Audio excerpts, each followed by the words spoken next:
So guys, back to my new funny memes video. তোমাদেরকে আমার চ্যানেলে স্বাগত। আর আমার এই ভিডিওটি তোমাদের কেমন হয়েছে কমেন্ট করে বলবে। ফানি মিম আর এটা খুবই হাসি। তোমাদের লাইক সাবস্ক্রাইব আর কমেন্ট দরকার। হ্যাঁ, আর লাইক সাবস্ক্রাইব করতে তো ভুলবেই না। চলো বেশি না বকে চলো স্টার্ট করা যাক।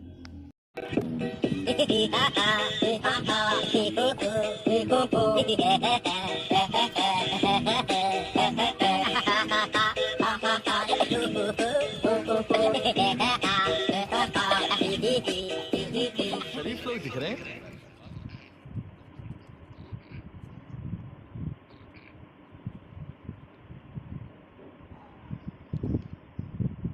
और अभी तो रुको, क्लाइमैक्स अभी बाकी। হিপোক্রেসি की भी सीमा होती है। বলবো বিশাল মজাদার। আর এই ভিডিওটি খুব সুন্দর হয়েছে কিনা কমেন্ট করবে।